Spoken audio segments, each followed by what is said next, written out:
അദ്വീസ് ഫോർച്യൂണിലേക്ക് സ്വാഗതം. ചൈനീസ് പാരമ്പര്യത്തിൽ ഡ്രാഗണുകൾക്ക് പ്രത്യേക പ്രാധാന്യം നൽകുന്നുണ്ട്. ഡ്രാഗണുകൾ അഥവാ വ്യാളി ചൈനീസ് ജനതയുടെ ആദരണീയമായ പ്രതീകമായി കരുതുന്നു. ചൈനീസ് നാടോടി കഥകൾ അനുസരിച്ച് കൊടുങ്കാറ്റിൽ അകപ്പെട്ട മുയലിനെ സഹായിക്കാൻ ഡ്രാഗൺ കാറ്റിന്റെ ദിശ തന്നെ മാറ്റി മുയലിനെ സഹായിച്ചതായി പ്രതിപാദിക്കുന്നു. മറ്റൊരു കഥ അനുസരിച്ച് കടുത്ത വരൾച്ച അനുഭവിക്കുന്ന ഗ്രാമത്തിലെ ജനതയെ സഹായിക്കാനായി ഡ്രാഗണുകൾ മഴ പെയ്യിച്ചു എന്നും ചൈനീസ് ജനത വിശ്വസിക്കുന്നു.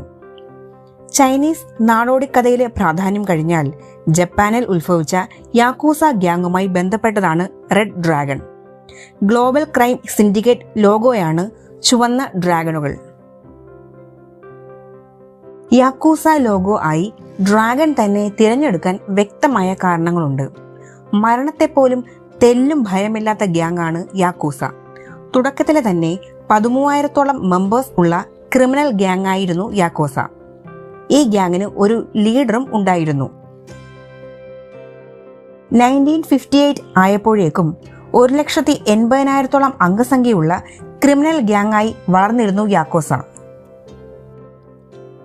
വ്യത്യസ്തമായ ശിക്ഷാവിധിയും ഇക്കൂട്ടർ പിന്തുടർന്നിരുന്നു. കുറ്റം ചെയ്താൽ ഒരു വില നൽകണം എന്ന നിയമമുണ്ട് ഇവർക്കിടയിൽ. തെറ്റ് ചെയ്താൽ ഉള്ള ശിക്ഷ വിരലുകൾ മുറിച്ചു കളയുക എന്നതാണ്. വിരൽ മുറിഞ്ഞ വ്യക്തിക്ക് പിന്നീട് ഒരിക്കലും മറ്റൊരു ഗ്യാങ്ങിൽ ചേരാൻ സാധിക്കില്ല. ഇവരുടെ ലോകത്ത് നിയമങ്ങൾ തീർത്തും കർശനമാണ്.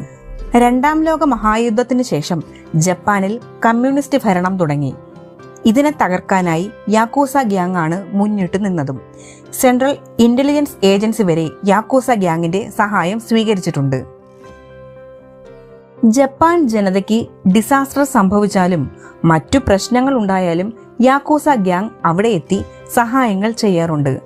അതുകൊണ്ട് തന്നെ വലിയ തരത്തിലുള്ള സ്വാധീനം യാക്കൂസ ഗ്യാങ്ങിന് അവിടെയുണ്ട്.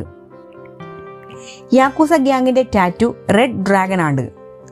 റെഡ് ഡ്രാഗൺ അല്ലാതെ മറ്റു ചില അർത്ഥവത്തായ ടാറ്റുവും ഇവർ ഉപയോഗിക്കുന്നുണ്ട്. അതായത് പിയോണീസ്, സ്കൾ ആൻഡ് സ്നേക്ക്, ഐറേമ, ഗെയ്ഷ എന്നിങ്ങനെ. പിയോണീസ് എന്നാൽ സമ്പത്ത്, സമൃദ്ധി, അതായത് കള്ളന്മാർക്കിടയിലെ ബഹുമാന സൂചകമായി ഉപയോഗിക്കുന്നു. കൂടാതെ യാക്കൂസ അംഗങ്ങൾ നേടാൻ ആഗ്രഹിക്കുന്ന ആഡംബര ജീവിതത്തെ പ്രതിനിധാനം ചെയ്യുന്നു.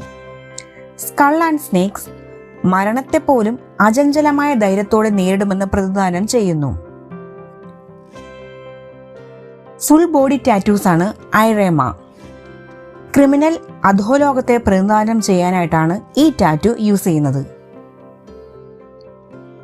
ഇവയൊക്കെ ഉണ്ടായാലും റെഡ് ഡ്രാഗൺ ടാറ്റുവിനാണ് യാക്കൂസ ഗ്യാങ് ഇമ്പോർട്ടൻസ് നൽകുന്നത്.